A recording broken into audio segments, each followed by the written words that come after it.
filho de Gabriel e Maria Helena, mais uma Maria Helena, participante da FEB como membro do grupo de meditação e autoconhecimento, colaborador de ciclos da Universidade Livre do Espírito na Fundação Lar Harmonia. Calma aí, quem saiu daí? Só um minuto. Sócio fundador e voluntário do grupo Caritas em Salvador, em assistência a pessoas em vulnerabilidade, biopsicossocial e espiritual nas ruas e nas comunidades carentes.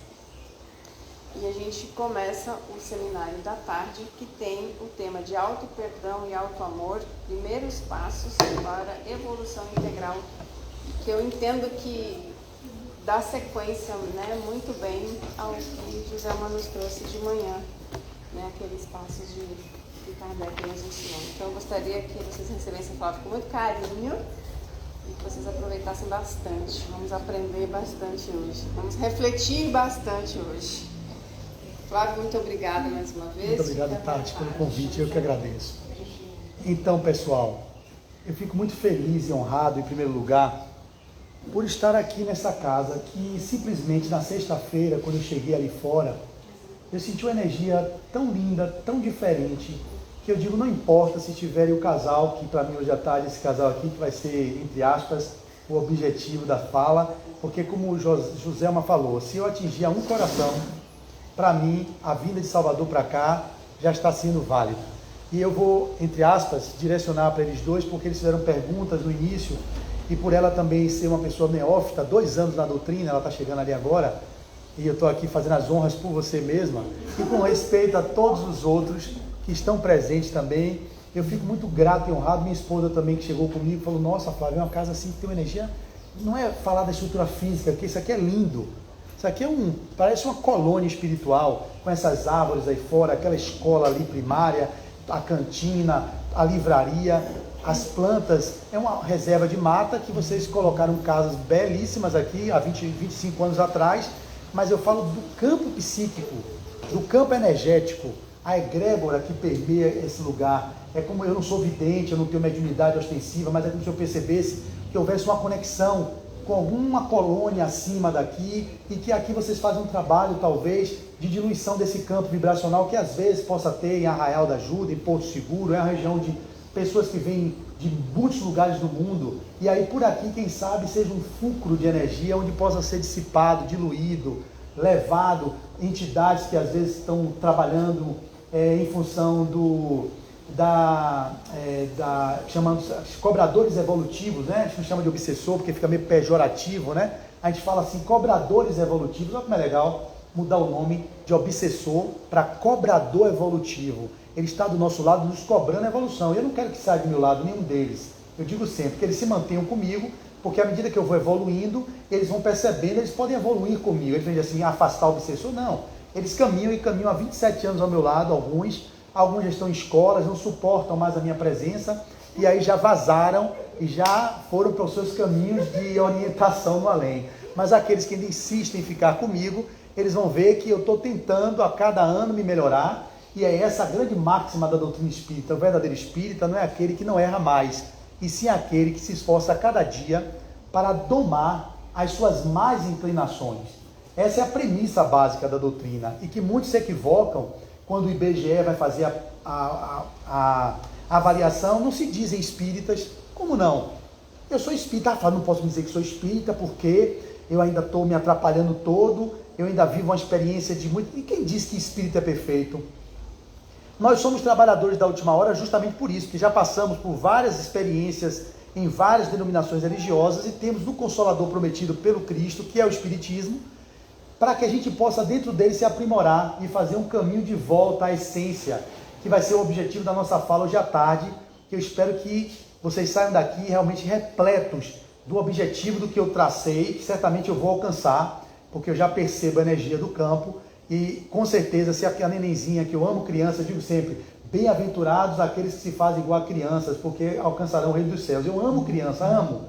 Mas quando está na minha palestra, como eu não tenho equilíbrio de Divaldo Franco, desses seres que já são, que conseguem neutralizar, eu me desarmonizo todo. Porque eu vou ficar com a criança, ela corre para lá, papai, não sei o que, gritando, eu digo assim, ô meu papai, faz a criancinha ficar dormindo. Aí eu cego, às vezes eu hipnotizo a criança, eu faço assim um trabalho de hipnose, E a criança apaga, e o que você fez depois que você disse aquilo, ela apagou. Eu digo, é minha capacidade de apagar as crianças. Mas é óbvio que crianças são sempre bem-vindas, como o Joselma falou, que ela falava, e lá na câmera estava lá as criançazinhas, tudo lá no negócio de madeira, e ela falando e se retroalimentando. Então criança para mim é algo essencial. Mas para um cara atrasado como eu, que ainda está se debatendo com muitas animosidades e com muita animalidade, quando vem, eu já me perco com outras coisas que dirá uma criança para lá e para cá. Eu não consigo me concentrar e eu vou me perder de fato.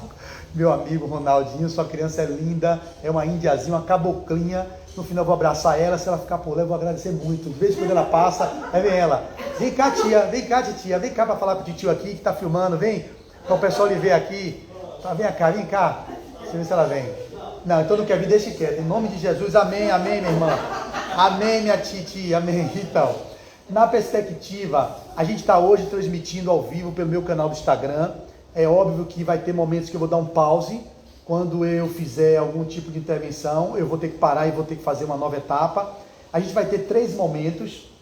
Eu vou fazer uma mini apresentação e vou querer ouvir um pouco de vocês, porque a gente vai até 5 horas da tarde. Então a ideia inicial é que a gente vá até às 3 horas. Eu vou fazer momentos de visualização, eu vou ter momentos de pergunta no momento certo, para a gente conduzir esse tema que eu trabalho há uns 8 anos já. É um tema que eu adoro falar sobre ele. E esse tema toca diretamente nas necessidades de vocês todas. A sua pergunta, viu? Lá de Trancoso, do Centro Espírita, a sua pergunta. E as perguntas não feitas, que aí estão nas cabecinhas de vocês. Eu tenho certeza que a temática de hoje vai atender às expectativas de vocês. Porque são temas que abordam na perspectiva do espírito imortal que somos, na perspectiva do espiritismo que bebe na fonte do Evangelho do Cristo, mas que traz a visão da psicologia espírita, que a nossa grande divulgadora é Joana de Ângeles, com sua série psicológica de 16 obras, que começa com Jesus e Atualidade e termina em Psicologia da Gratidão, que eu tive o prazer de ler todas elas e relendo algumas delas, mas assim a gente vai caminhando na nossa trajetória, buscando nessas fontes para aprimorar o nosso discurso e trazer o espiritismo para o cotidiano de vocês, para a prática, para aquilo que vocês precisam para enfrentar a dificuldade de seu centro lá em Trancoso. A gente pode falar aqui, eu estou gravando, né? Da dificuldade de retomar a prática presencial, que a pandemia foi um grande ganho civilizatório, eu não tenho dúvida do que ela trouxe.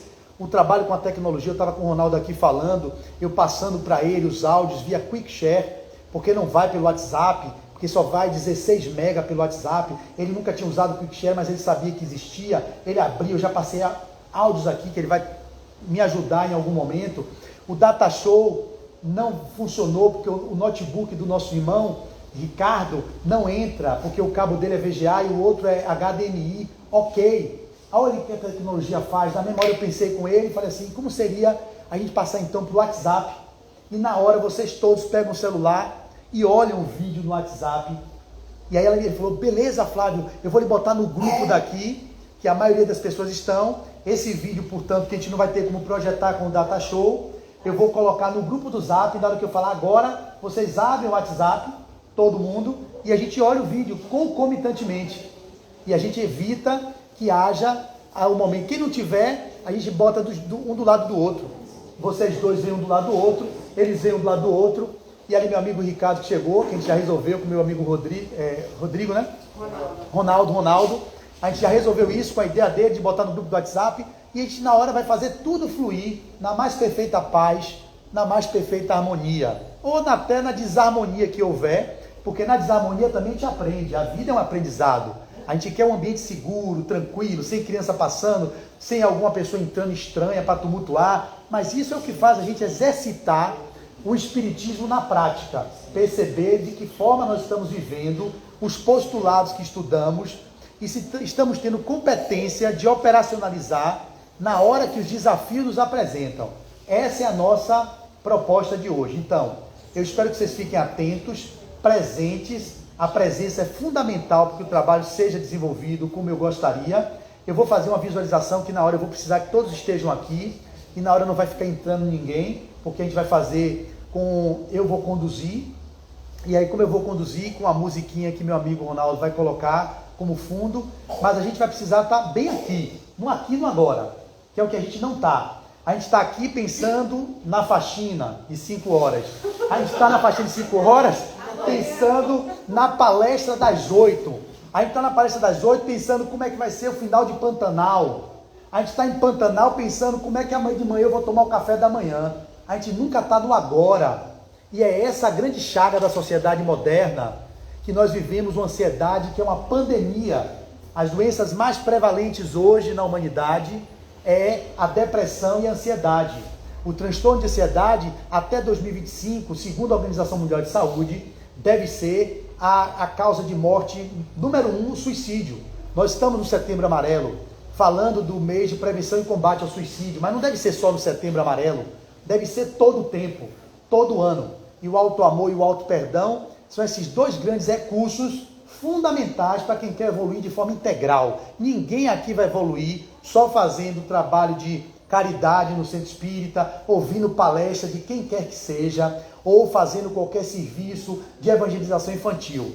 Esses são recursos importantes, mas o que faz a gente evoluir é olhar para dentro, é um mergulho interior, é a busca no insondável do self, que a gente precisa olhar as nossas mazelas existenciais, as nossas inabilidades e as nossas capacidades e habilidades que todos temos, mas que pouco utilizamos, porque vivemos presos no complexo da culpa, vivemos presos na mágoa, nos ressentimentos, naqueles chamados o desamor, que eu vou desenvolver com vocês e vou explicar de forma bem didática, e a gente vai ter momentos para poder vocês perguntarem se não entenderem, mas terão momentos que eu preciso seguir a linha de pensamento, porque é como se fosse um fluxo que vai fazendo um contato e eu vou passando, como a nossa querida Joselma. Se eu parar para falar devagar, olhar, eu perco o que eu preciso entregar. Cada um tem sua característica. A minha característica é essa, e aqui, obviamente, que fica mais uma vez minha gratidão a Tatiana Ramasa, Tatiane Ramasa, que fez uma interlocução comigo e que, de fato, eu não me sinto na altura de estar aqui. Nesse centro, por aqui já passaram Marcel Mariano, Haroldo, o Arthur Valadares, já passou Simão Pedro, já passou por aqui pessoas que para mim são de referência nos meus estudos. E eu vi, você me convidou para quê? Joselma, uma pessoa que tem palestras na Europa, palestras no Brasil, trabalha com centros espíritas, direções de centros, e eu, Flávio Neri, o pessoal de Ilhéus lá, no Centro Sintonia, que eu fiz uma palestra virtual, indicou seu nome, a gente acompanhou algumas palestras suas, e resolveu lhe chamar. Eu digo, meu Deus, falei para a Deise, estão me chamando para ir lá para a Real da Ajuda. Eu falei, eu não estava acostumado com isso, ficar em hotel, com esse cuidado, esse carinho que vocês tiveram comigo. Eu recebo, porque eu aprendi na vida a receber o que vem, mas eu sinto que é imerecido, entenda, aqui não é discurso hipócrita, estou longe disso, de ficar naquele lugar da pseudo-humildade, não, é reconhecimento, não estou à altura do que vocês me entregaram, porém, Flavinho Neri de Azevedo recebe com muito amor e muito carinho, mas olhando para a minha trajetória, assim, não sou merecedor. Tenho merecimento de outras coisas, mas do que eu recebi aqui, um hotel daquele, uma recepção dessa, um jantar ontem de noite, é aquelas coisas que eu vi assim, meu Deus, eu estou vivendo isso. Aí tem que ter o cuidado para não se perder na vaidade, não se perder no ego, porque aí você começa a dizer assim, meu Deus, que é importante. Não, eu tenho que saber, como o Joselma falou, que a minha trajetória começa falando para 4, 5 pessoas, e aí eu vou falar um pouco disso, porque toda vez que eu venho pela primeira vez numa casa, eu me apresento no sentido da minha trajetória no movimento espírita. Como eu comecei? Eu comecei na Casa de Oração Bezerra de Menezes, lá em Brotas, em Salvador, uma casa que eu amo e sempre digo. Foi lá que me deu régua e compasso para eu alçar voos nessa encarnação.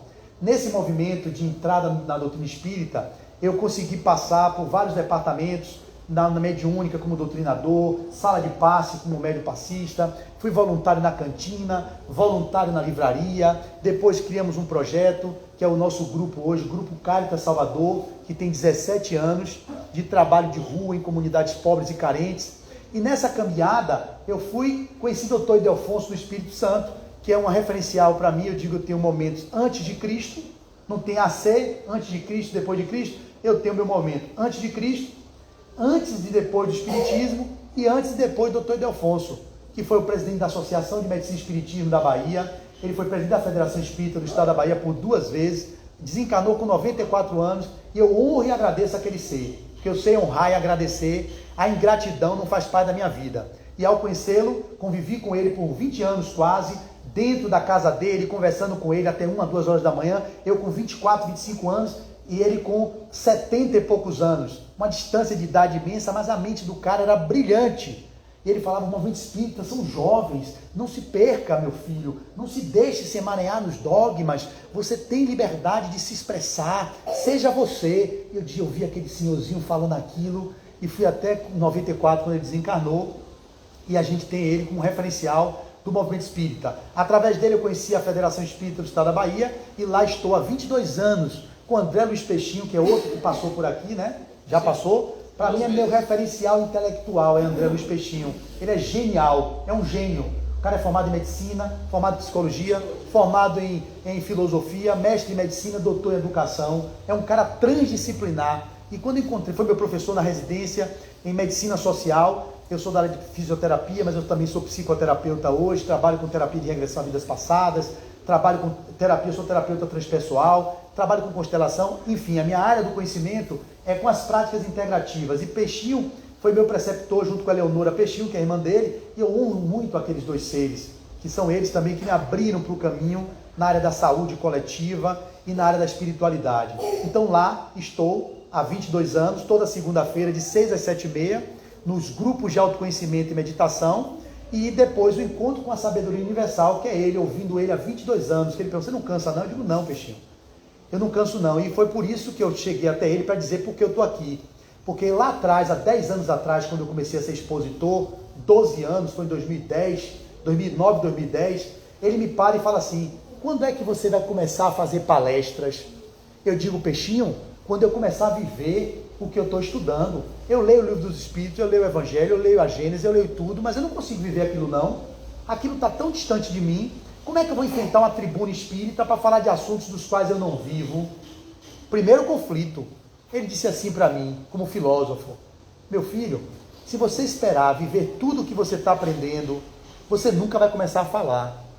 É falando que você vai se desenvolvendo. Eu digo, é mesmo, Peixinho? É, mas eu vou ficar com vergonha. Aqui eu não conheço quase ninguém, mas se eu chego no Centro Espírita de Salvador e o pessoal me olha na praia e diz, é você, pombo sujo, porque eu sou um vaso sujo, que estou me colocando à disposição do Evangelho para que a água cristalina dele passe por dentro de mim e possa me limpar. É essa a nossa trajetória. Bem-aventurados os limpos de coração, os puros de coração, e alguns autores, como Haroldo Dutra, usam os limpos de coração. A limpeza de coração é você limpar todo esse entulho evolutivo de equívocos e delitos para entrar na pureza do coração. Então esse vaso sujo que eu reconheço ser, ele passa por dentro dele há 27 anos, eu entendo o Espiritismo em 1996, a água cristalina do Evangelho e da doutrina espírita. Não é possível que eu não tenha me limpado um pouquinho. Não é possível que eu esteja do mesmo jeito que eu estava 27 anos atrás, quando eu entrei em 1996 na casa de oração. Eu tenho que ter melhorado. E eu sei que eu estou melhor. Eu sou melhor do que era ontem. E amanhã eu vou ser melhor do que eu sou hoje. E isso é o que me move. E a partir daí, eu me lanço nesse caminho de expositor espírita, numa casa com 5 pessoas. E eu adorei aquilo. Eu só olhava para as 5 aqui, ó. Não conheço ninguém. Então aqui, se alguém vê alguma coisa que eu tenho de equívoco, os equívocos que a gente faz no trânsito, os equívocos de desaforo. Eu entrei no Espiritismo, já tinha 24, 25 anos. Eu vivi as experiências do jovem que tomava bebida alcoólica. Eu não bebo há 22 anos. Parei, foi escolha. Nada contra quem bebe, mas foi escolha. Parei de beber há 22 anos. Eu brincava carnaval todo ano. Parei há 23, 24 anos também. Então, são coisas que a gente vai vivendo e vai ressignificando e encontrando um novo caminho. Não estou dizendo que quem brinca carnaval seja pior do que eu. E não estou dizendo que quem beba seja melhor ou pior do que eu. Não é isso, não é juízo de valor. São escolhas que eu fui fazendo que esse vaso sujo foi se limpando. Mas eu estou longe de chegar no vir a ser do que eu gostaria de alcançar. Mas eu vou chegar. Mas eu só chego quando eu olho para dentro de mim e reconheço as minhas sombras. Reconheço as minhas mazelas, reconheço os meus equívocos e não recoloco-os no inconsciente, reprimindo, fazendo com que eles possam me tomar, como nós vemos aí, a nossa sociedade sendo tomada pelo efeito da sombra, a sombra coletiva que toma o planeta Terra, desde a guerra na Ucrânia, desde os conflitos no nosso país, as polarizações políticas, sem nenhuma leitura ideológica, partidária, mas é reconhecer que isso existe. E a gente está vivendo isso, uma dissensão, uma separatividade, quando qualquer cristão de bom senso sabe que o Cristo ele veio para unir, ele veio para agregar e não para divergir. Como nós somos espíritos simples, criados ignorantes, estamos nos aperfeiçoando, nós ainda atuamos no nível primário e por isso que vivemos essa luta entre irmãos, é uma guerra fratricida que não deveria haver, mas a gente ainda vive. Então, dito isso tudo, espero que nós possamos fazer uma tarde prazerosa, que seja útil para vocês, que eu esteja a serviço do que vocês precisam ouvir e assim, certamente, ao final do dia, eu poderei me sentir feliz por ter sido a contribuição que vocês requerem de mim. Que não sejam todos, mas se um de vocês, como sendo uma senhora, pudesse sair daqui com uma reflexão mais ampliada junto com o Rafael, né, Rafael? Com o Rafael, de uma forma mais expansiva, que são os mais novinhos aqui, parece, são 2 anos, né? Não são eles dois? Que tem menos tempo? Então, é mais para eles dois do que para vocês, a velharada toda aí. Ó. Essa velharada toda já sabe muito, então eles dois aqui vão ficar mais beneficiados hoje, porque vocês já têm muita bagagem, já estão trabalhando em mediúnica, já estão caminhando com Jesus há mais tempo, e os dois ali ainda estão assim, meio claudicante. Então, óbvio que eu falo para eles dois, mas servirá para todos nós, inclusive para mim. Primeiro que fala aqui quem é, sou eu. Quem é que primeiro ouve, sou eu. Quem primeiro deve viver o que fala, sou eu. Eu tudo que digo a vocês eu vivo? Não. Quem foi o único coerente e congruente com tudo o que pensava, falava e dizia e fazia? Só conheço um que passou na terra, que nunca se conspurcou, nunca se maculou, nunca se corrompeu. Só um. Os outros até se iluminaram depois. Jesus de Nazaré. Veio puro, saiu puro, porque ele era espírito puro. Nós todos aqui somos espíritos em processo de aprimoramento intelecto-moral. Somos espíritos perfectíveis, fadados à perfeição. Imperfeitos por enquanto, mas perfectíveis no caminho evolutivo que nós estamos trilhando do átomo ao arcanjo. Quando estivermos como arcanjos, não teremos mais mazelas. Seremos tudo pensamento, fala e ação coerente como Cristo é. Por enquanto, não. Muitas coisas que eu falo para vocês, eu não vivo. Muitas coisas que eu penso, eu não falo. Isso é importante vocês entenderem. Eu vim aqui para me desnudar. Ou eu não volto nunca mais para cá, ou vocês vão querer me chamar outras vezes. E eu não tenho compromisso com isso. Eu tenho compromisso com a minha verdade, com o que eu vivo. E não com a máscara, que eu vou falar sobre isso, representação social que a gente expressa para ser aceito, amado e querido pelos outros. E eu me desamando, tendo um desamor para comigo. E isso eu já estou fora há algum tempo. Tanto na trajetória do estudo do Espiritismo, quanto no mergulho para dentro das experiências que eu tenho de meditação, das experiências como terapia, como já fiz terapia por 4 anos, estou em terapia novamente há 1 ano e 8 meses, para poder eu cuidar dos meus pacientes, eu tenho que me tratar. E é isso que eu estou, nesse lugar, de falar para vocês do coração. Se isso a tocar e atingir, nossa, não, aquele rapaz não vem. Como lá em Salvador, várias casas me chamam, a agenda fica lá super, hiper requisitada, e outras não me querem mais. Por quê? Porque uma delas, um exemplo, eu um dia fui tocar, eu toco violão, uma música, um mantra indiano. Eu não sou indiano, eu sou espírita, eu estou Flávio e estou espírita, mas eu sou um espírito imortal. Então eu abri uma sessão tocando um mantra lindo, que eu já fui iniciado na meditação no hinduísmo, e um monge indiano me deu um nome de iniciação chamado Prakashideva, que é luz perene divino. E eu faço a meditação há algum tempo. E nesse lugar eu fui tocar um mantra, que é lindo. Babanam Kevalam, Babanam Kevalam. Fala do amor. Babanam Kevalam significa tudo é expressão do amor. Aí o pessoal do centro assim, Flávio não é mais espírita não, Flávio agora é esotérico. Eu, meu Deus do céu, eu não faço questão de estar numa casa dessa que discrimina alguém. É diferente quando ele tem uma linha doutrinária que diverge da casa. E aí eu estou de acordo com o meu amigo que a gente conversou ontem à noite, mas tocar um mantra sagrado, pode ser do budismo, pode ser do hinduísmo, pode ser um mantra dos evangélicos, uma canção católica de Padre Zezinho que eu toco muitas vezes, o silêncio está falando, uma canção de amor e paz. Então são cânticos do catolicismo. O que é que de bom pode ter nos outros lugares que eu posso trazer para o Espiritismo? O Espiritismo se faz como paladino da verdade, que fora dele não há salvação? Não, nunca disse isso. Fora da verdade não há salvação. E a verdade ou melhor, fora da verdade na salvação? Também não, ela é relativa. Qual é a minha verdade, qual é a sua?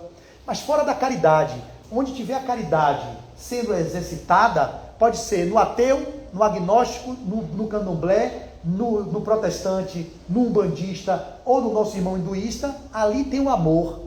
E a caridade que nossa irmã Joselma falou no início, no sentido lato, no sentido amplo da palavra caridade, que é benevolência para com todos, indulgência para com as faltas alheias e perdão às ofensas. Nós não estamos nesse nível de caridade, estamos longe dele. E estaremos muito longe, porque a coisa mais importante de hoje é a questão 913 do Livro dos Espíritos. Na questão 913, e vocês vão entender o desenvolvimento do alto amor, para vocês saberem por que o que eu vou dizer tem embasamento na codificação. A pergunta que Kardec fez foi essa: dentre os vícios, qual que se pode considerar radical? Dentre os vícios, minha amiga da Kombi 2000, que anda pelo Brasil, que eu achei linda a sua Kombi, com caminha para cachorro, para tudo, para ela dormir, Ave Maria, ali sua Kombi é uma coisa que deve ter algum tipo de demonstração pública aí, porque é algo inusitado, uma senhora andando pelo país afora, dirigindo uma Kombizinha, que coisa inusitada. E os cachorros e o gato dentro, tomando banho com a mangueirinha, coisa linda, adorei. Já ganhei meu dia vindo aqui, maravilhosa. Então, o que é que está aqui na pergunta dele? Dentre os vícios, qual que se pode considerar radical? A base de tudo está nisso aqui, que eu vou ler para vocês. A base de tudo.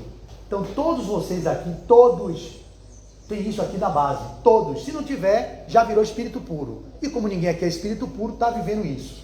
Resposta de Kardec. Temos-lo dito muitas vezes, o egoísmo. Então, como podemos considerar a base radical de todos os vícios? O egoísmo. Então eu, Flávio Nery, sou egoísta. Vocês todos são egoístas.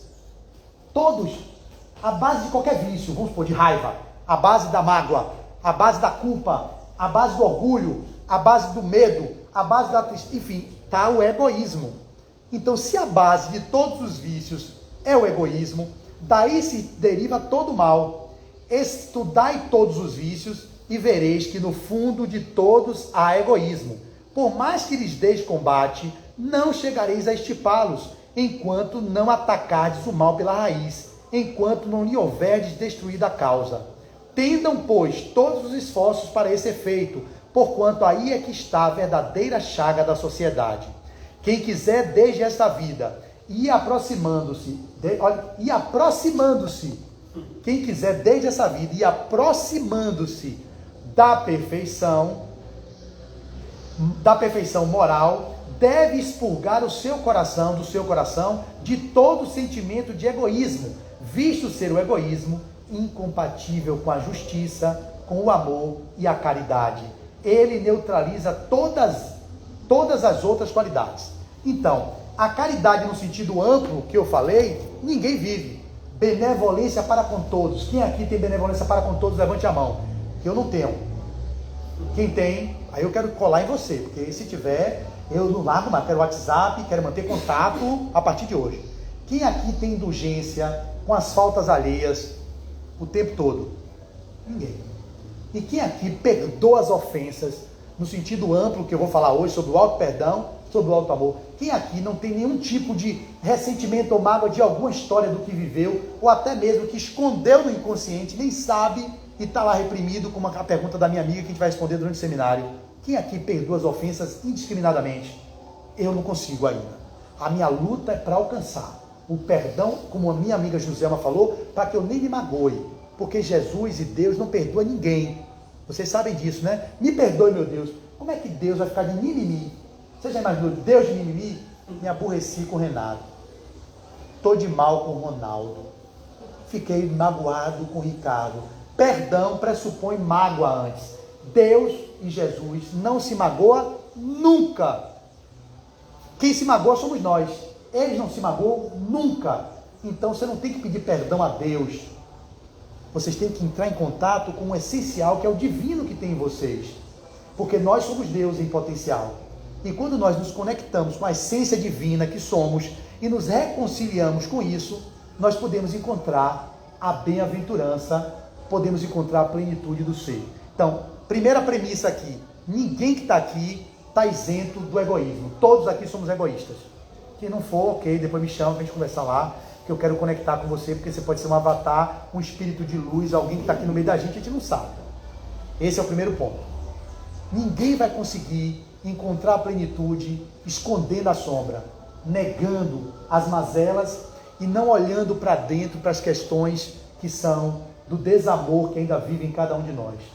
Então, para a gente continuar vivendo no mundo, é preciso compreender que só com o alto amor e o alto perdão é que nós conseguiremos alcançar a tão sonhada plenitude ou a evolução integral.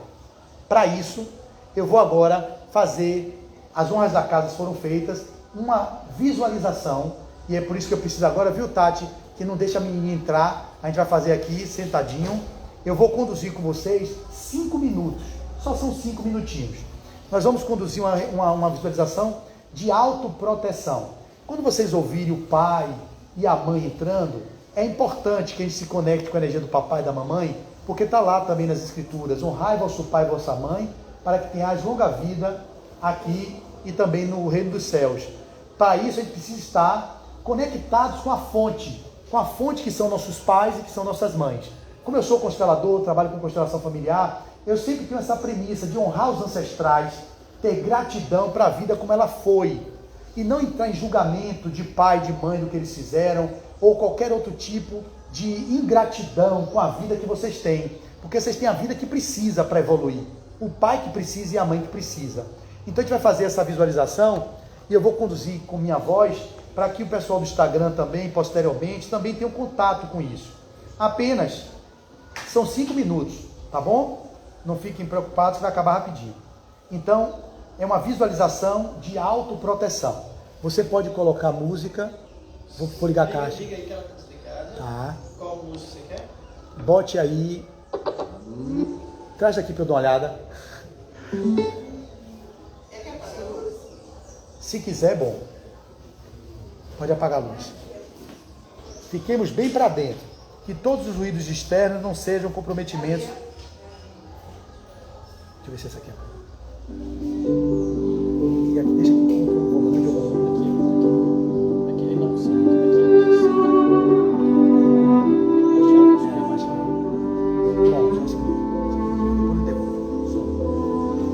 Então, meus queridos, nós vamos fazer agora o silêncio. Vou baixar mais o volume. É uma visualização de autoproteção. De pés no chão.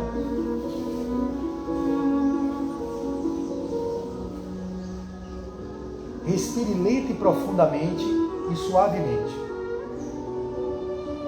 procurando respirar no dobro do tempo da inspiração. E à medida que vocês vão inspirando e expirando, vocês vão relaxando, suavemente, protegidamente. E vão mergulhando dentro de vocês, cada vez mais profundamente. E nesse estado, visualiza em volta de vocês uma cerca que te envolve.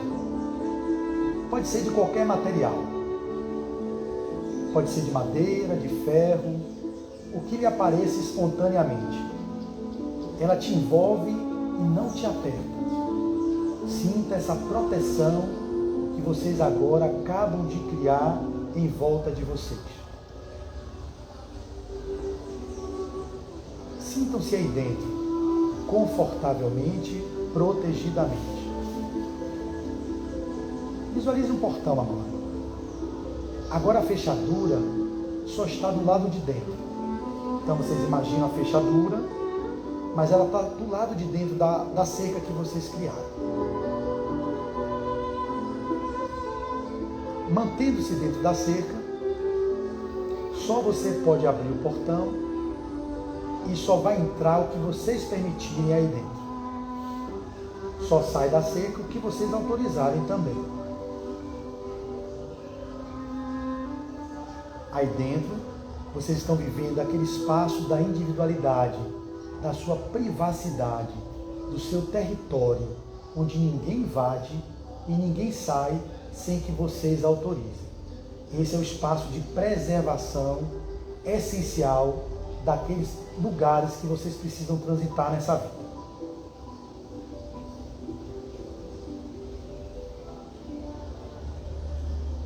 Agora visualize nas suas costas o seu pai e a sua mamãe, biológicos.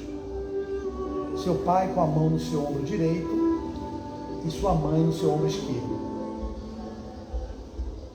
Todos os dois com as mãos amparadas nos seus ombros. E vocês percebem a força que vem deles e através deles, de todos aqueles que fazem parte de sua família, dos seus ancestrais, daqueles que compuseram a sua existência até aqui. Fiquem nesse lugar, recebendo a força da sua ancestralidade, de todos aqueles que lhe antecederam e fizeram com que vocês chegassem até aqui. Papai e mamãe, que são aquelas partes que compõem você. Você é 50% seu pai, 50% sua mãe, no que diz respeito na genética. Metade papai, metade mamãe. Acolha seus pais. E nesse lugar de confiança e sustento, vocês vão agora recebendo essa energia de toda a ancestralidade. Agora imagine uma luz azul clara descendo do alto e envolve todo o interior da cerca, a você e seus pais, do topo da sua cabeça até a planta dos seus pés. Todo preenchido de paz, tranquilidade, segurança. Você inspire essa luz profundamente. Inspire. E permita que ela se transmita a cada parte do seu corpo, a cada chakra, a cada centro de energia. E assim, você vai reconhecendo o seu espaço entre a cerca como sendo só seu. Preenchendo pela fonte, que são seus pais, e do alto, que é Deus, o Criador de tudo que é, o nosso Pai maior. Deixe que essa cerca te envolva durante todo o dia. Você pode voltar também a ela quantas vezes vocês desejarem, para se resguardar, se realimentar dessa força que vem dos seus pais, dos seus ancestrais e da espiritualidade superior. E aí, nesse lugar, vocês respirando lenta e profundamente, vocês vão retornando pro aqui e pro agora, e todas as vezes que vocês necessitarem desse refúgio durante o dia, durante os momentos de dor, de crise, vocês podem visualizar essa cerca. Traz a presença do papai, da mamãe, não importa o que eles tenham sido. Eles lhe deram o bem maior, que é a vida. E ninguém vai tirar de vocês esse bem, só Deus poderia tirar. Então não entre no julgamento se o pai abandonou, se a mãe colocou na creche, deu para adoção, ela lhe deu o bem, que foi a vida.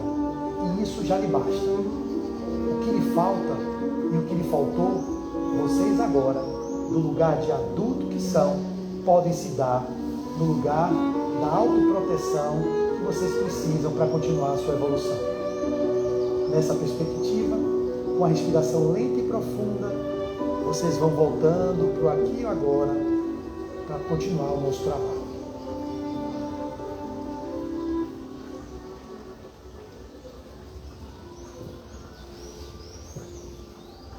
Pode acender a luz. Então,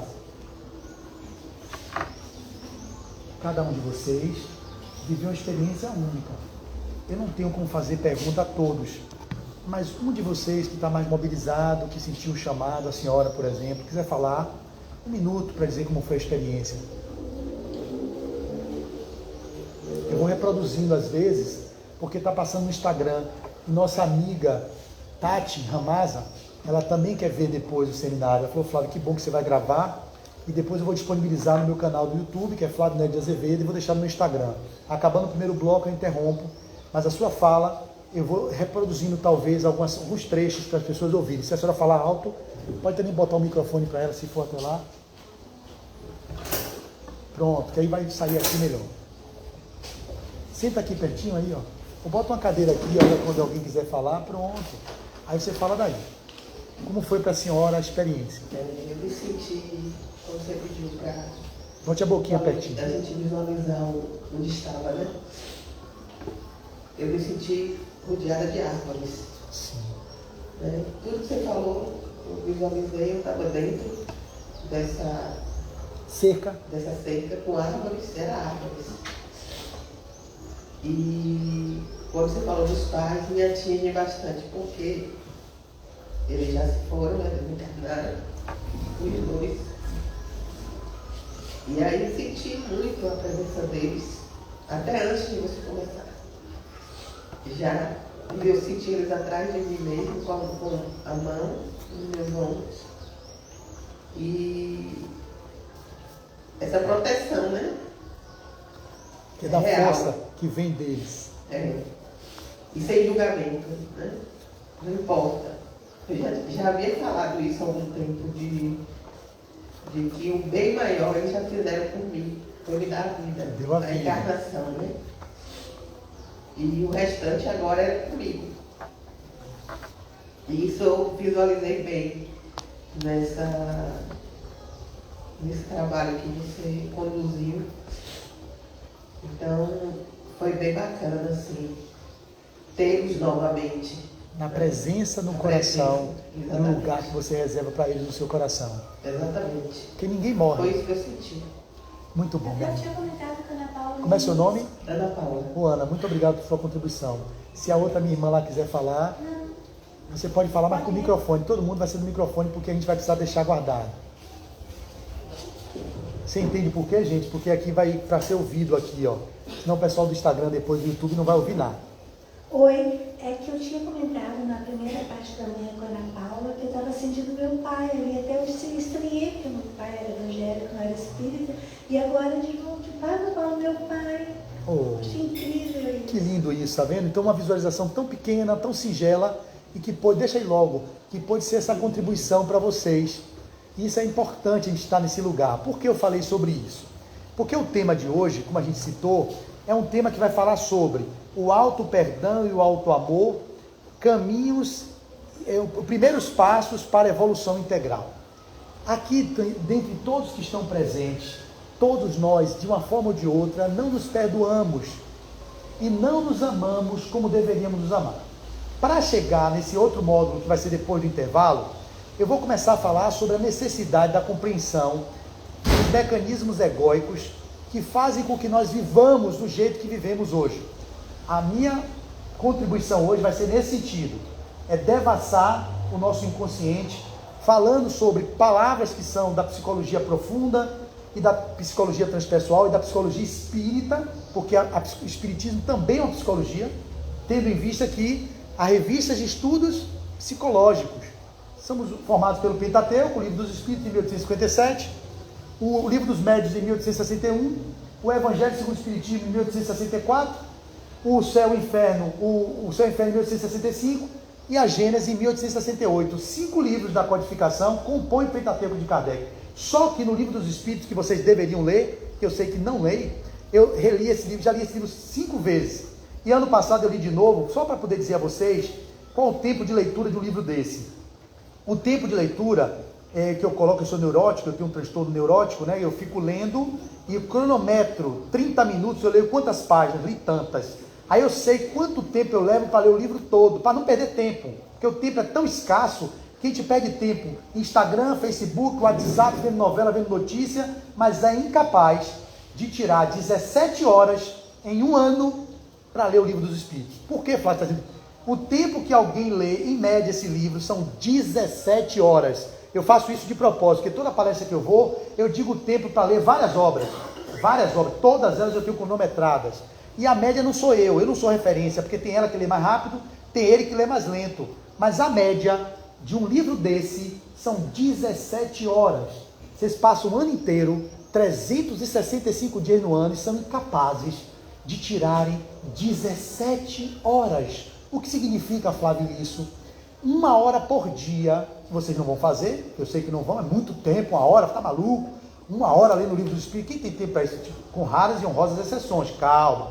Não venham para as defesas egóicas, que eu sei que toda regra tem sua exceção. Então aqueles que leem, ok, fiquem de boa, não vista a carapuça. Como eu falo em várias casas espíritas, é mesmo de gente que nem sabe que tem o livro dos Espíritos, então vamos falar aqui para o coletivo geral. Aqui todo mundo lê, eu sei que já estudaram, tem grupo de estudo, mas aqueles que vão virar a carapuça, lembre-se, são 17 horas. O que significa isso? Se eu pegar meia hora para ler de manhã e meia hora de noite, eu li 1 hora o livro. Em 17 dias eu acabei o livro dos Espíritos. Tem gente 30 anos no Espiritismo que nunca leu o livro dos Espíritos, ok? Isso aqui é um caso grave, porque nós estamos dentro de uma filosofia que é científica e tem base moral. Aqui não é mais uma religião, com todo respeito ao católico, ao budista, ao hinduísta, ao candomblé, à umbanda, são religiões e que são maravilhosas. O Espiritismo não é só uma religião. Ele, além da religião que ele também é uma filosofia, como tem a filosofia de Kant, de Platão, de Nietzsche, tem a filosofia espírita. Além de ser uma filosofia, ele é uma ciência. Ele explica de onde a gente veio, o que a gente está fazendo aqui, para onde a gente vai, como filosofia, como ciência. Como, Flávio? Qual é a prova disso? Os grandes laboratórios são as mediúnicas, e que o livro dos médiuns representa o livro científico com a Gênese, que fala a origem de tudo. Então, se o Espiritismo é uma ciência filosófica com repercussões morais, o que a gente está fazendo que não lê o livro que originou a nossa doutrina espírita? Porque eu, enquanto fisioterapeuta, tive que estudar os tratados de fisioterapia. Eu, como terapeuta de constelação, eu tive que estudar os livros de Bert Helling. Eu, como terapeuta transpessoal, tive que ler Abraham Maslow, eu tive que ler Groff, eu tive que ler outros grandes terapeutas transpessoais, como Roberto Crema, Pierre Rivaio e tantos outros. E por que a gente que é espírita é incapaz de ler o Livro dos Espíritos de Kardec? Repito, aqui eu sei que vocês são leitores. Para quem nos ouve aqui, que está aqui no Instagram e vai ouvir depois, 17 horas é o tempo para ler essa obra. Sabe o que é 17 horas em um ano? Sabe qual é a média de leitura do povo brasileiro? Nas últimas estatísticas que eu estou desatualizado, 4, 5 livros por ano. Sabe qual é a média do povo francês? 16, 17 livros. Então nós somos um país que lê pouco. Como é que nós lendo desse jeito? O Espiritismo é a doutrina considerada mais intelectualizada. Isso é importante saber, não para dar status, mas é uma doutrina que é eminentemente de estudo e de prática da ação do amor do Cristo, que é o Evangelho. Mas aqui vocês têm que ler. Vocês dois que são neófitos, eu sei que ainda não devem ter lido, saibam que são 17 horas para ler. São 1019 perguntas e 1019 respostas. Se vocês pegam uma pergunta por dia, já fiz essa conta também. Se são 1019, o ano tem 365 dias. Quem aqui faz uma conta boa? 3 vezes 3, 9. 900 dias dá 3 anos. 6 vezes 3, 18. Em mais ou menos 3 anos e alguns meses, vocês leem o Livro dos Espíritos. Oh, Flávio, que legal. Como, Flávio, eu consigo isso em 3 anos? Lendo uma pergunta por dia. Olha que coisa, Ronaldo, que eu estou fazendo com esse povo. Porque nós são 10 anos em centro espírita falando, e eu saio da palestra no final de um ano, a pessoa, Flávio, aquela sua fala, eu li o Livro dos Espíritos, eu achei um absurdo. Eu não podia ficar sem ler o livro. Li, meu irmão, muito obrigado. Então, se um de vocês lerem o Livro dos Espíritos, eu vou ficar muito feliz. Então, a primeira pergunta dos Espíritos, para quem não conhece, é a pergunta, quem é Deus? Aí você está hoje aqui, viu o Jornal Nacional, ou quem vê outro jornal, vai ver o Pantanal. O Pantanal é uma febre. Ah, não, Pantanal. Tem um intervalozinho, vou ler a pergunta número 1. Flávio, não perco minha novela. Jornal não perco. Mas Livro dos Espíritos, eu leio depois para desencarnar, a espiritualidade me ensina. Aí você abre o livro e lê assim, olha, Rafael, olha, vamos ler a pergunta número 1. Aí você abre e diz assim, olha, Deus infinito. Quem é Deus, Rafael? Aí Rafael diz assim, poxa, como é o seu nome? Francine. Sabe quem é Deus?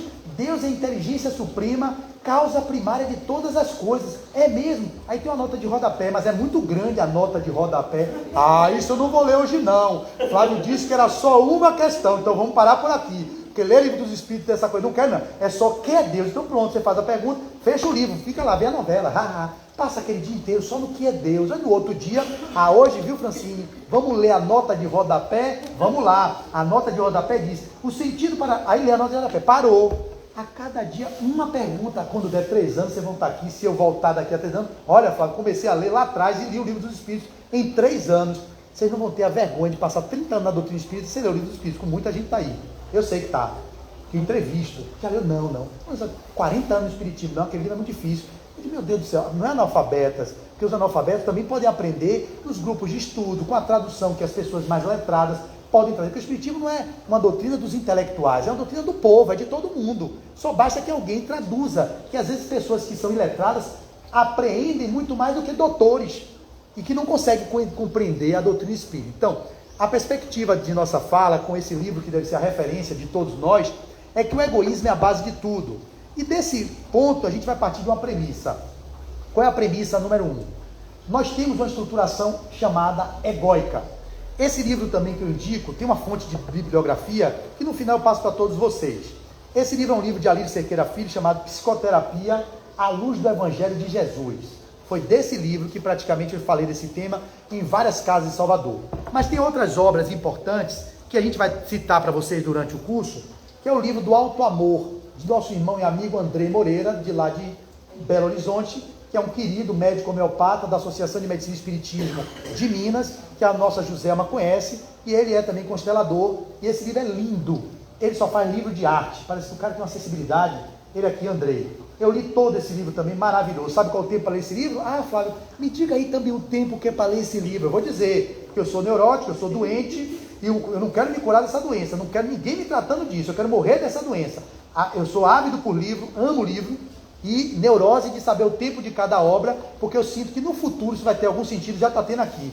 Quanto tempo você levou para esse livro, Flávio? Aí eu botei aqui, ó, comecei a ler em 12 de janeiro de 2021, às 6 horas da manhã, e terminei às 3h45 do mesmo dia, totalizando 7 horas de leitura. No geral, li em média 14 páginas por 30 minutos. Flávio, quer dizer que esse livro grosso, que chega a dar medo, você consegue ler em 7 horas? Em 7 horas. Ou seja, se vocês escolherem, nesse mês de outubro, ler esse livro, vocês leram. Olha que lindo, 7 horas para ler um livro desse. É um outro livro que fala do que eu vou falar aqui, O Alto Amor e Outras Potências da Alma. Tem esse livro também, por que eu estou mostrando o livro? É de Andrei, Reconciliação, porque quem não se reconcilia consigo mesmo, não pode perdoar o outro. O primeiro passo para você perdoar quem está fora, minha irmã, é se reconciliar com você. Tem uma passagem do Evangelho que diz assim: reconcilia-te com o teu adversário enquanto estás a caminho com ele, para que ele não te entregue ao juiz, e o juiz não te entregue ao oficial de justiça, e o oficial de justiça não lhe coloque na prisão. Essa leitura pela visão psicológica transpessoal seria: reconcilia-te com o teu adversário, com você mesmo, reconcilia-te consigo próprio, e aí você, a partir da premissa da reconciliação consigo, se tem um adversário fora, você se reconcilia com quem está fora. Já estou lhe respondendo por outras vias sua pergunta. Reconcilio-me comigo, e aí eu briguei com ela, ou com o Ronaldo. Agora que eu estou reconciliado comigo, eu posso ir para ele dizer: Ronaldo, você me perdoa? Não, Flávio, não me perdoa, não, eu estou magoado, ainda estou magoado. Problema seu, irmão. Eu me reconciliei comigo, fui humilde a ponto de chegar para você e dizer: sinto muito pelo que eu lhe fiz, mas agora quem carrega mágoa é você, e quem carrega mágoa carrega lixo mental, como Joana de Ângeles diz. Se você se reconciliou com você, e você vai ao seu adversário, que foi ele, e se você está nesse lugar de precisar voltar a falar, porque não precisa você voltar a pessoa, se você tem um lugar de espaço no coração, o que importa é você ter um lugar para ir no seu coração. Eu sinto muito, fui pesado com você, agi de forma de uma forma indelicada com você, mas eu estou aqui a ponto de dizer: eu sinto muito pelo que eu lhe fiz, mas eu não lhe perdoo não, Flávio. Eu digo: agora, meu irmão, o problema é seu, porque eu me perdoo. E a premissa é essa: a gente morre na culpa, no câncer, na depressão, porque a gente não se perdoa. Isso é um módulo final, a culpa, que é uma das grandes chagas da humanidade, o complexo da culpa, arruína com todo mundo aqui.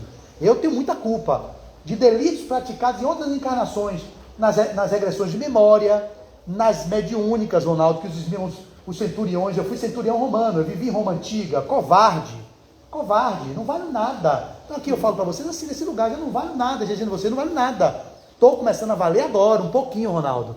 Vivi no passado, lá em Roma antiga, aí a gente sabe porque espíritos falam assim: você, covarde, centurião perverso, pisou no meu pescoço impiedosamente, e eu pedi clemência. Eu digo: não, vai morrer aí. Só que eu fui centurião há mais de 2000 anos, eu já não sou mais centurião. Eu não posso ficar me culpando de uma coisa que eu fiz lá atrás quando eu não tinha consciência, eu era ignorante, eu era pagão. Conheci o Cristo como Emmanuel. Emmanuel, impiedoso, vaidoso, covarde. Como Paulo de Tarso, assassino. Paulo de Tarso, assassino. Olha o que ele fez. Porque Jesus via em Saulo o Paulo. Mas Saulo perseguiu os cristãos, apedrejou Estevão, viveu o remorso, foi para o estado de Damasco, e ali ele não aguentava mais, perseguiu o Cristo e o cristianismo, e Jesus aparece para ele assim, Paulo, por que Saulo, por que me persegue? E ele se ajoelha e diz assim, Jesus, o que queres que eu faça? Entre em Damasco, que lá lhe dou as suas tarefas. Então, Saulo era um assassino. Emmanuel, que hoje aumentou e está reencarnado aí no interior de São Paulo com 22 anos de idade, era um Públio Lento Sura. Quem era Públio Lento Sura? Quem leu aqui há 2000 anos? Quem leu? Levanta a mão. Quem era Públio Lento Sura? Públio Lento Sura era o avô dele. Então, Emmanuel volta como Públio Lentulus, os 5 romances de Emmanuel você tem que ler, e ele é a reencarnação do próprio bisavô dele, que era também senador. Que era um senador que fazia o que com seus desafetos políticos? Furava os olhos. Então era perverso. Olha Emmanuel, olha quem era Emmanuel. Eu me alegro quando eu sei da história desses caras. Por quê? Porque eu vejo o quanto eu também posso me melhorar. Eu não fico, ele morreu também. E eu não fico me culpando. Então quando ele volta, eu vou dar um spoiler, ele é o próprio bisavô que reencarna como senador, que permite-se, na vaidade, encontrar-se com o Cristo às margens do Tiberíades, e Cristo aparece para ele não aceita que foi Cristo que curou Flavinha, a filha dele que tinha lepra, hanseníase. E ele vai morrer com o Vesúvio, que é interrupção, eu vou dar spoiler, vocês não vão ler mesmo? O brasileiro lê 4 livros por ano, então não tem jeito de dar spoiler, para esquecer mesmo? Deixa eu falar. Então, viu, Ricardo? Vocês não vão ler? Então a gente já vai dando spoiler mesmo, que aí se empolgar, mas não fale não, Flávio, eu vou provocando vocês. Ele vai ser morto pelo próprio filho, de nome Marcos, que é raptado por André de Gioras. Preste atenção, fiquem comigo aqui, em nome de Jesus, digo amém, amém. Não sou evangélico não, mas é para poder chamar a atenção de vocês. Fale alguma coisa, amor, alguma coisa? Você leu o livro? Leu as duas? Você leu? Pronto. Só para dar o spoiler, porque é interessante, vocês vão ser provocados a lerem também. Aqui meu incentivo é a leitura. É um dos livros mais lindos dessa casa. É um livro mais lindo. E lindo, o que eu gosto mais de toda a série de Emmanuel é Paulo Estevam. Depois Renúncia. Aí depois mais 2000 anos. Ele volta como quem? A senhora também leu?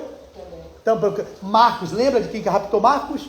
André de Gioras, um judeu que pegou o filho dele, porque Públio, quando eu falar Públio, vocês entendem, é Emmanuel. Sabe quem é Emmanuel? Quem é Emmanuel? O mentor de Chico Xavier. Pronto, porque eles são novos, então a minha palestra é para eles. Se eu conseguir atuar nos dois aqui, eu tô safo, viu? Me desculpe aí, Ricardo, vocês todos aí são velharada. É eles dois aqui, sabe quem é Emmanuel? Então você sabia que Emmanuel viveu há 2000 anos como um senador chamado Públio Lentulus? Não sabia. Você ele sabia? Está na Praça da Sé hoje ali? Aí é. Uai, vai que você desce ali no metrô, na Praça da Sé. Encontra ele. Bate com um, desculpe meu amigo que vai correndo, quem pode ser? Pode ser Emmanuel, porque ele está encarnado já. Ele já está encarnado, foi o Chico que falou. Então, quando Emmanuel faz isso, e ele na história dele, ele próprio, impiedoso e vaidoso, morre, é o ego.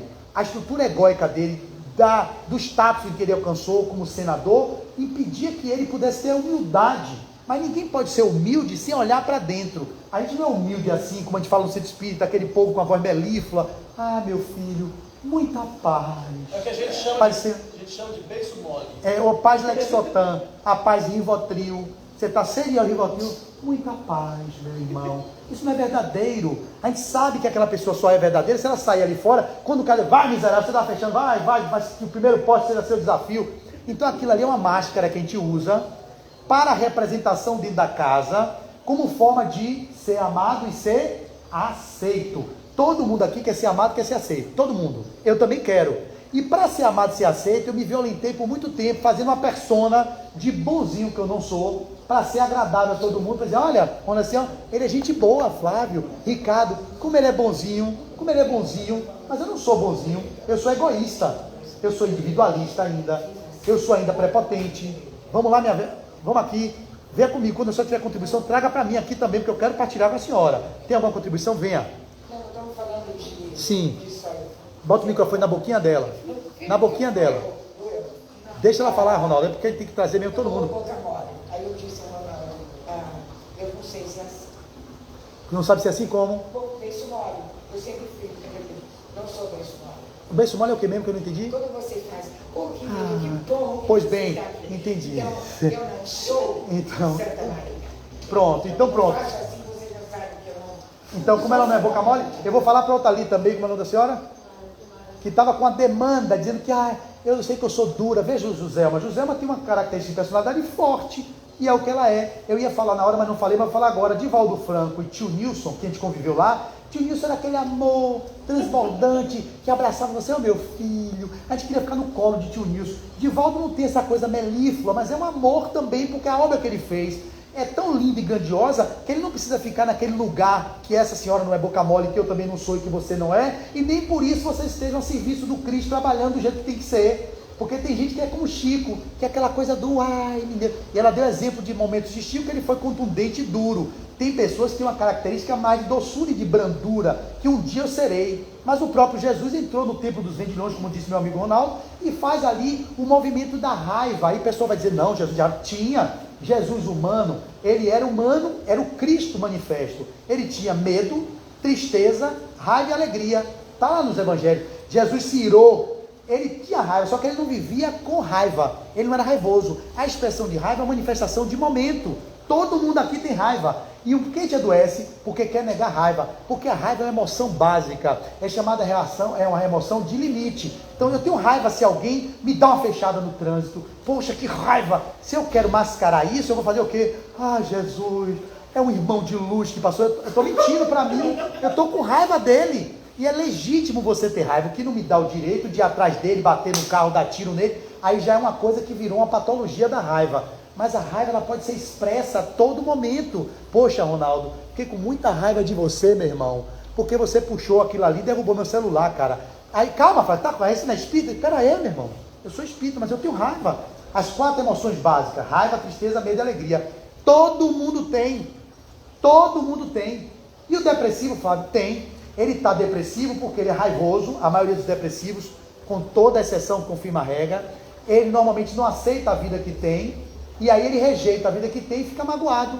Porque tem uma frase que diz assim, normalmente a depressão, uma frase que resume, como eu não tenho a vida que eu quero, eu não aceito a vida que eu tenho.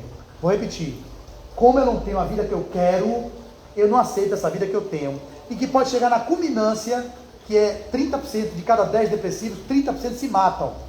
A maior estatística de suicídio está nos depressivos. Mas nem todo depressivo vai ao suicídio. E aí, como ele é tão nesse lugar de não aceitar a vida que tem, aqui não é um julgamento, é um sofrimento psíquico, é um movimento de alma dolorido, mas o fundo de tudo está o quê? O egoísmo. Qual é a base de todos os vícios? Qual a base de todos os vícios? O egoísmo. Então, o suicida também, ele é egoísta.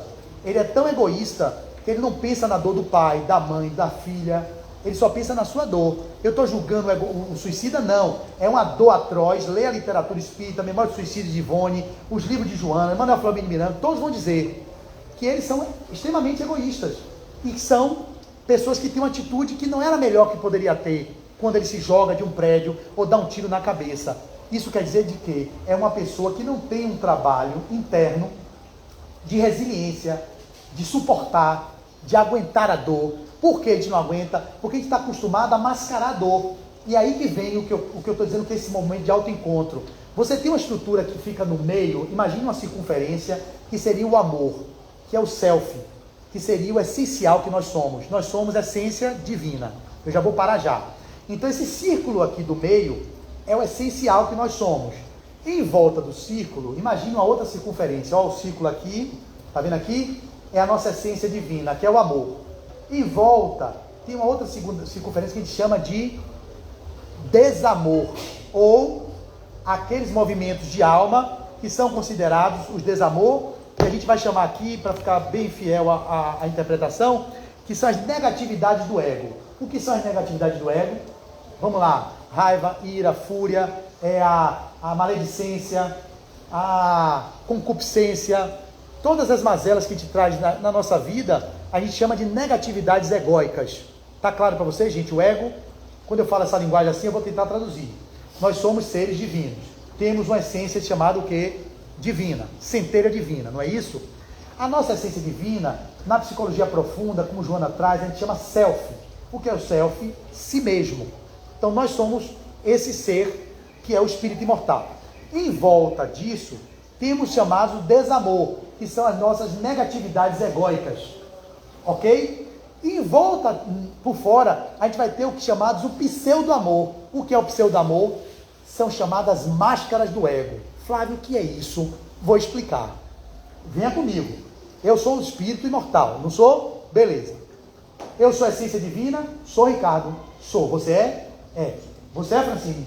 Você, Rafael, é? É. Você é, Ronaldo? É. Todos somos a essência divina. A nossa essência divina é o quê? É amor ou é desamor? A essência divina. Perfeito. Então, enquanto essência, nós somos a expressão do amor. Na nossa jornada do átomo arcanjo, nós criamos alguns recursos que são as nossas faltas existenciais. Nós transgredimos, nós ao invés de seguirmos o caminho do evangelho de justiça, amor e caridade, a gente resolve fazer atalhos.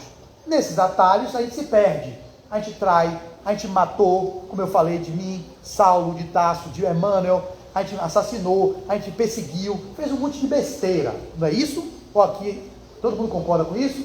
A gente é reencarnacionista, né, gente? A gente já viveu antes, está vendo agora vocês dois, e vai viver depois. A gente vai acumulando um monte de negatividades egóicas.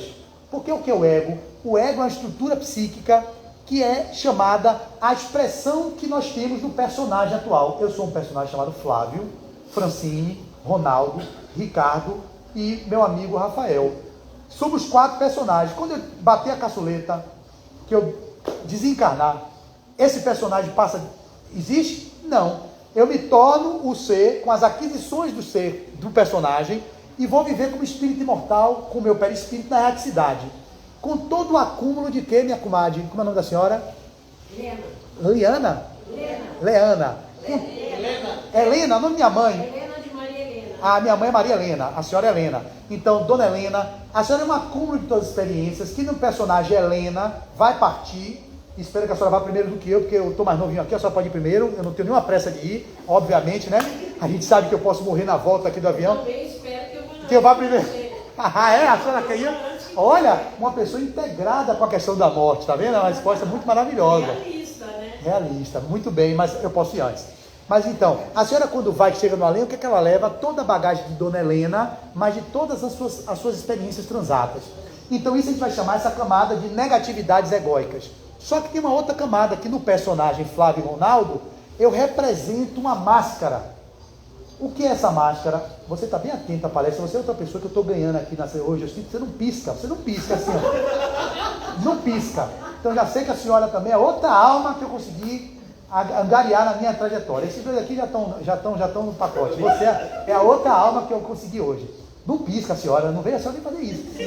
Então também é para a senhora. Então imagine, o que é a máscara? Um ator, ele entra no palco, faz o quê? Eu visto o personagem Juma, né? Que Deise nunca gostou de novela, até Deise, que não gosta de novela, tá viciada no amor. A novela, você viu que Juma zunhou não sei quem lá? Eu digo, Deise, você já tinha na antiga lá, ela é vira-onça, ela pegou, eu digo, é Zé Bruni, meu pai chamava de Zé Bruni, não é mentira. É beleza. Então Juma, quando entra naquele personagem, a menininha não é Juma lá fora, ela vai sair, largar aquela persona e vai para casa dela.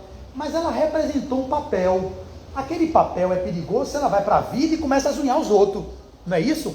Se ela se achar que é Juma na casa dela, com o pai e com a mãe, você viveu um papel. A gente vive papéis. Eu vivo aqui o papel de expositor espírita. Eu vivo o papel de terapeuta. Eu vivo o papel de filho. Eu vivo o papel de marido. Não há problema em viver papéis. Todos nós vivemos papéis.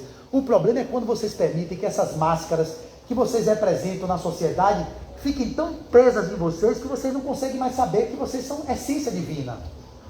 As negatividades existem, mas eu tenho minha essência divina. O caminho do alto amor, que eu vou falar depois aqui do intervalo, é esse retorno a essa essência. Vocês criam o pseudo-amor, que são as máscaras do ego. Sabe quais são elas? Vários fenômenos da psicologia. A compensação. São mecanismos de defesa do ego. Dentro dessas máscaras que a gente usa, o que dentro da compensação teria? Vou dar um exemplo. Puritanismo. A pessoa é promíscua, completamente concupiscente, fica em site pornô, fica vendo garotas de programa e mostra um puritanismo. Nossa, como é que aquela mulher usa o biquíni daquele? Estou dando exemplo da psicologia profunda, baseada na psicanálise. baseada na transpessoal, baseada na análise de Joana de Ângeles. Tudo isso está aqui, ó, nesse outro livro, que é um resumo, um vade-mecum de todas as obras da série psicológica. Ela vai trazer aqui sobre auto-amor, auto-perdão, e eu vou mostrar os próximos livros daqui a pouco. Preste atenção, a minha exposição hoje é didática, e vocês pelo menos saíram com isso, eu estou satisfeito. Então, o que é as máscaras do ego? São os mecanismos que eu uso. Puritanismo, eu dei um exemplo. Vou dar outro exemplo. Perfeccionismo. Muitos aqui são perfeccionistas. Isso é uma máscara do ego. Ou seja, para não revelar a sua inabilidade com a procrastinação, a preguiça, outros mecanismos chamados de negatividade do ego, para esconder isso, eu uso uma máscara de perfeito. Não, ele chega no horário, ele é super pontual, ele não dá uma voz alta com ninguém, ele faz tudo no tempo, às custas de quê? De uma úlcera duodenal, de uma enxaqueca, às vezes de uma obesidade mórbida, comendo a noite toda para se manter perfeito. Eu tinha vários pacientes assim, quando eu falava sobre isso a eles, eu falava, Flávio, aí me chamava para fazer palestra em centros, fazer seminários só sobre isso. Fale sobre isso, é o que o pessoal precisa saber. Ninguém sabe que vive assim. Eu digo, pois é, ele falou, eu reconheço que eu sou perfeccionista. Ele era tão perfeccionista, esse paciente meu, que ele tinha uma máscara tão fixada. Ele hoje está fazendo um caminho lindo, eu não vou citar detalhes, ele está estudando psicologia, ele se tornou terapeuta também, que ele, num dia que ele me convidou, Ronaldo, para fazer uma palestra no centro dele, que ele não me conhecia, fui indicado pelo Centro André Luiz.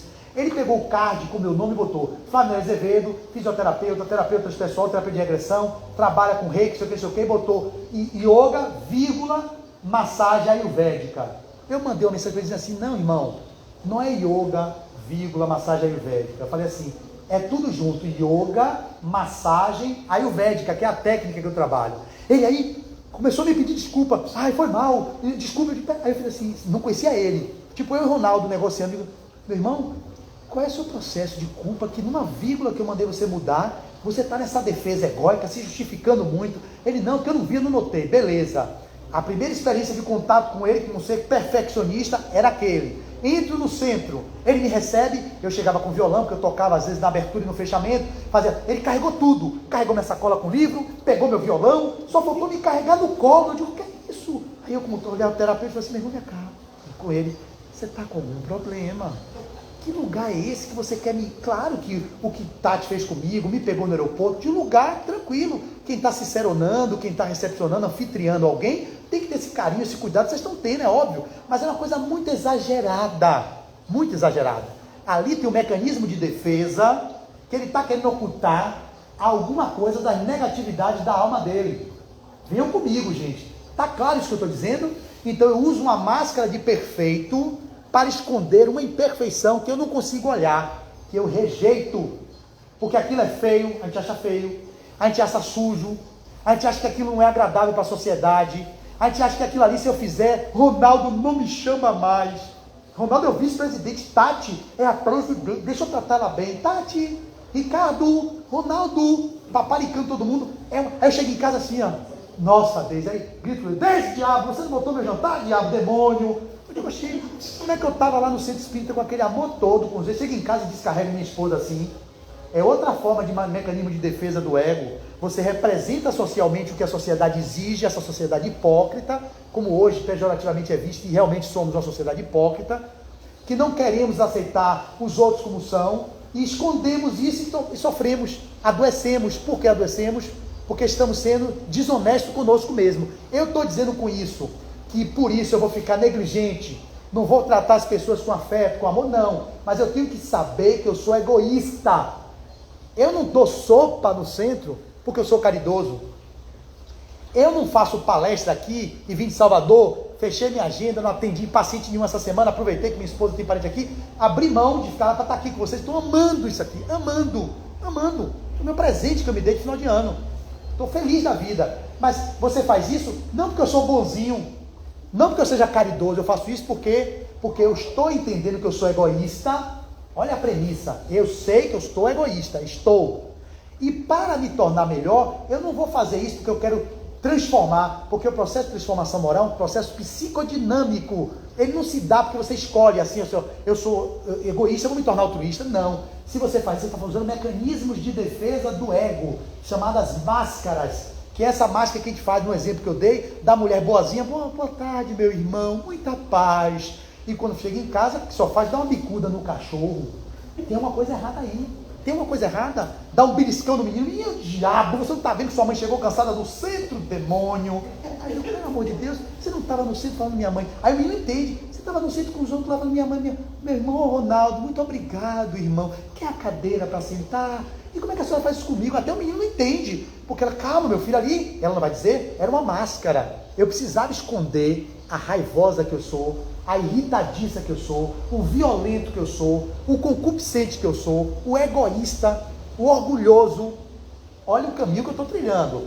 Eu estou trazendo o espiritismo na prática, baseado na questão 913. Qual é a origem de todas as mazelas? Está onde? O egoísmo. Então, ninguém aqui não deixa de ser. Todos somos egoístas. Qual é a diferença minha de vocês? Eu já reconheço o quanto eu sou egoísta. Alguns de vocês não têm noção que são. Pensam que são altruístas. Eu estou fazendo vocês entenderem que vocês não são altruístas. Vocês estão no movimento egóico para conseguir se tornar altruísta. Bondoso, amoroso, caridoso, no sentido do que a palavra encerra. Não naquilo que a gente diz, caridade é dar comida, é dar sopa. Eu tenho um projeto de 17 anos. É porque eu sou caridoso? Ai, Flávio, como os pacientes que me seguem, as pessoas, como você é caridoso? Eu, caridoso? Eu não sou caridoso, não. E por que você faz isso? É o esforço para não ser egoísta. É só isso.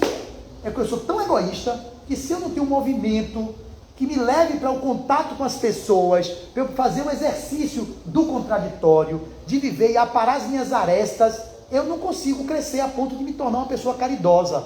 Mas eu faço isso porque eu sou extremamente egoísta. É mesmo, Flávio? Eu digo, eu sou egoísta.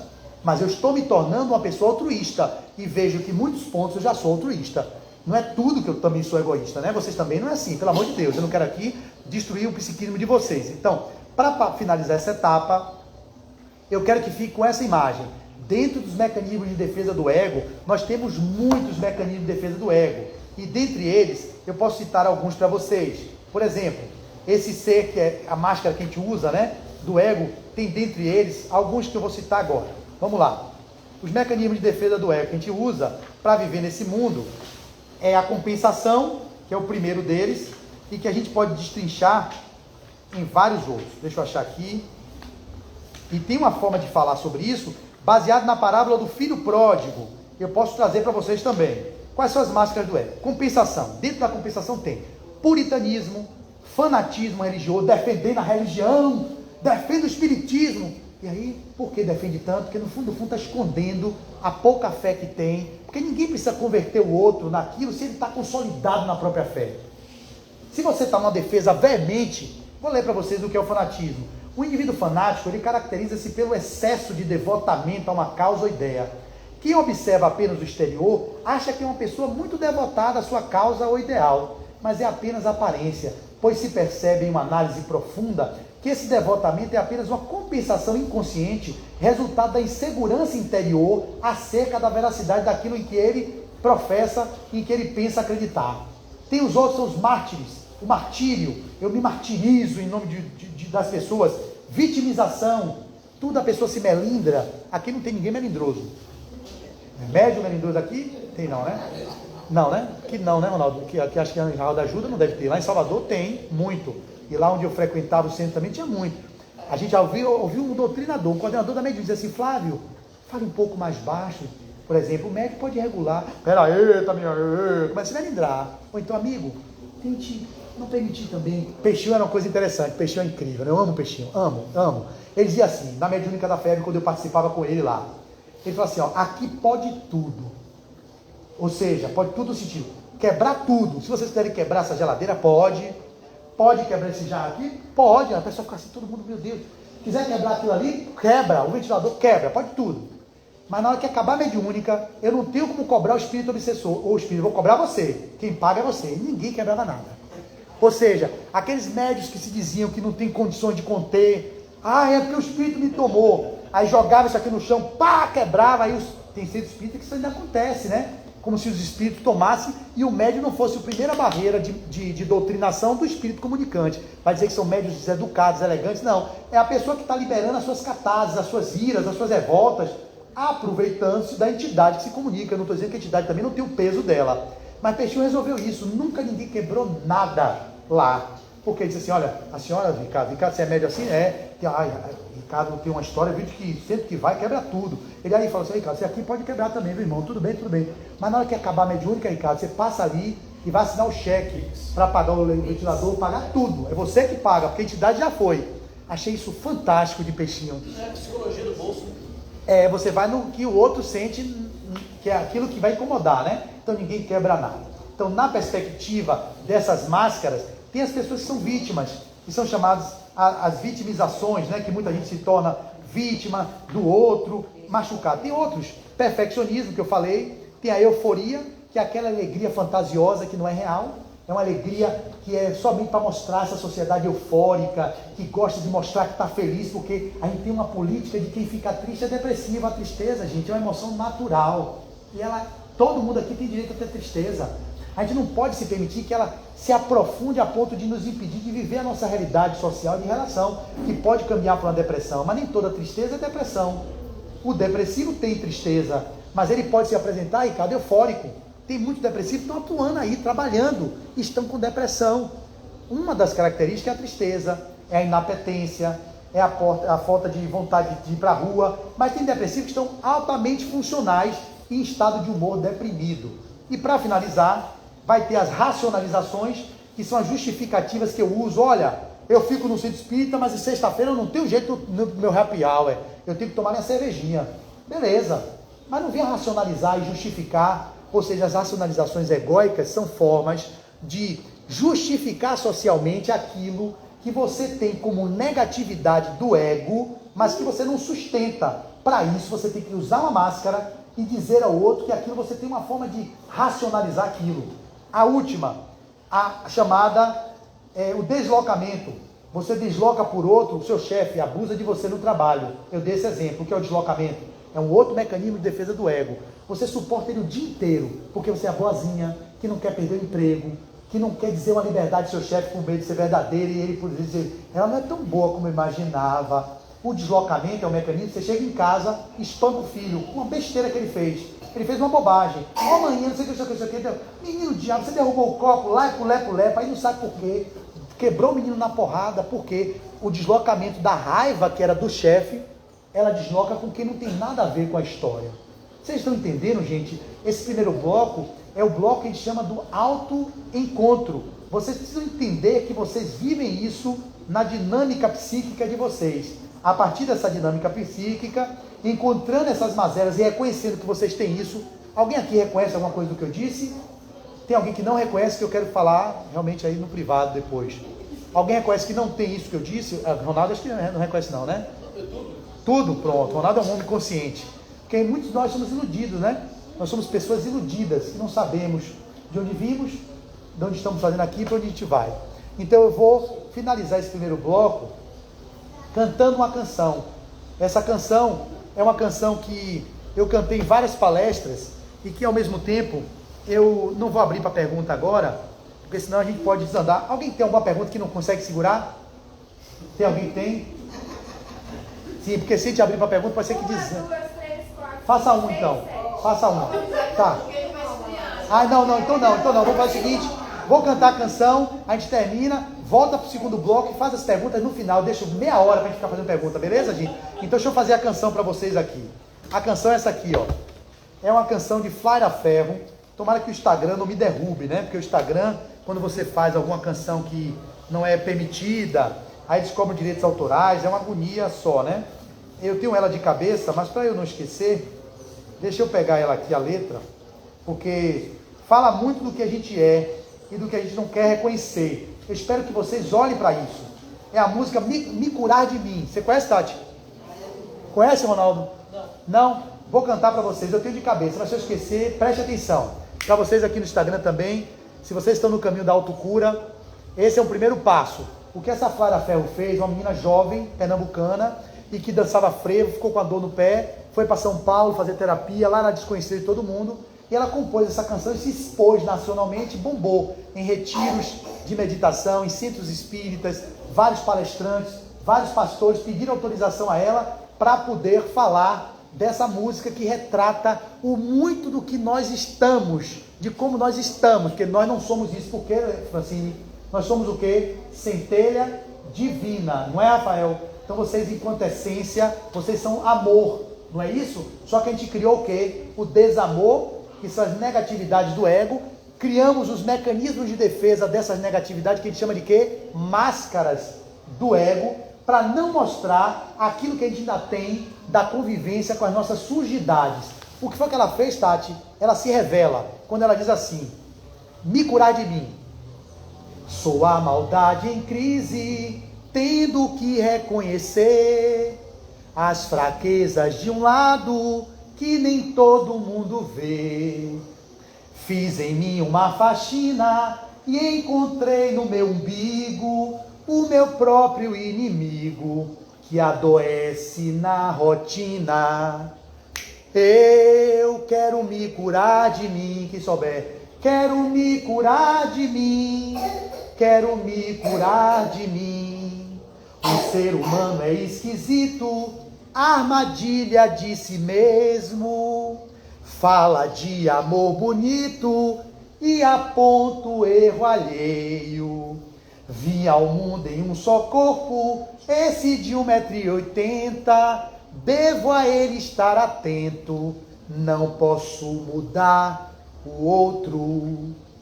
Eu quero me curar de mim, vem. Quero me curar de mim, quero me curar de mim. Vou pequeno e pianinho fazer minhas orações. Eu me rendo da vaidade que destrói as relações. Pra me encher do que importa, preciso me esvaziar, minhas feras encarar, me reconhecer hipócrita. Sou mau, sou mentiroso, vaidoso e invejoso, sou mesquinho, grão de areia, bobo e preconceituoso. Sou carente, amostrado, dou sorriso, sou corrupto, malandro, fofoqueiro, moralista, interesseiro. E dói, dói, dói me expor assim. Dói, dói, dói despir-se assim. Mas se eu não tiver coragem de encarar os meus defeitos, de que forma, de que jeito eu vou me curar de mim? Se é que essa cura há de existir, não sei, só sei que a busco em mim, só sei que a busco me curar de mim, me curar de mim, me curar de mim. Gratidão a Flávia Ferro, com a adaptação à minha realidade. A altura dela é 1,60 m, eu mudei para 1,80 m, e eu falei tudo no masculino, porque ela fala no feminino. Eu estou falando de mim, porque eu me identifico. Flávia, se você quiser bloquear um dia, está aqui a sua canção dando direitos autorais, tá bom? Então a gente para agora para comer o pão de queijo, para poder Tati não me recriminar depois e não me convidar outra vez. Muito obrigado nesse primeiro momento. Então, pessoal do Instagram, eu vou parar agora. Esse primeiro bloco vai ser parte 1. Depois a gente vai entrar na segunda parte, senão o Instagram não aguenta, tá bom, gente? Vão lá tomar um café, vão comer alguma coisa e a gente retorna aqui, que o pessoal aqui, ó, vai também comer alguma coisa aqui, tá bom? Deixa eu fechar aqui, deixa eu ver quem entrou aqui. Glailma de Maragogipe, meu pessoal de Maragogipe, lá também fui recebido com muito carinho. Que maravilha. Lendo uma pergunta por dia, leio menos de 3 anos, tá vendo? São 1.019. Obrigado, Pati Costa. Dizendo, aí, ó, um internauta aqui falou assim: Flávio, lendo uma pergunta por dia, você lê em menos de 3 anos. São 1.019 perguntas, então lê em menos de 3, tá vendo? Uma pessoa aqui. Tá vendo, Francine? Valeu o livro que eu sei que você não leu. Nem fale nada que eu sei que tá gravando aqui. Não se exponha, não. Flávio, Glailma é maravilhoso, ok. Eu quero que me curar de mim. Glailma, vai se curar, Glailma. Um dia você cura. Voltamos já já, viu, gente? Fiquem atentos.